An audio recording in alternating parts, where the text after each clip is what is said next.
দর্শকমণ্ডলী, আপনারা ইতিমধ্যে দেখতে পাচ্ছেন আমজনতা খেপে উঠেছে। তো উপদেষ্টা নাহিদের কাছে আমরা যাচ্ছি, দেখি উনি কি বলে। তো আপনার মতামতটা কি?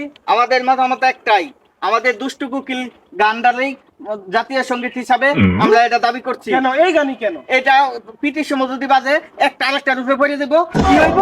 দুষ উঠবো। আপনার মতামত একটু শুনতে যাচ্ছি। আমরা যেই গানটা দুষ্ট কোকিল নামের একটা গান আছে, এটা যদি জাতীয় সঙ্গীত হয় তাহলে পিটির মাঝে যেভাবে যে একটা বিট আসে, মন চাই খালি পয়রা যাইতে এইভাবে একটা বিট এই গান ছাড়া তো আর অন্য গান আছে, এই গানই কেন? না না না, এই গান আমাদের একদম এই গান চাই, আমরা এই গান চাই। দুষ্ট কোকিল ডাকে রে কুকু কুকু কু। তো তাদের এই গানই তারা চাচ্ছে। তো আমরা উপদেষ্টা নাহিদের কাছে যাচ্ছি, দেখি উনি কি বলে। আসুন আমাদের সাথে। ডাকে রে কুকু কুকু কু, মনে বাঁশি বাজে রে। নাহিদ ভাইয়ের আগমন, আমাদের সাথে থাকুন, শুভেচ্ছা, দেখা স্বাগত। পুরো ভিডিওটা। নাহিদ ভাইয়ের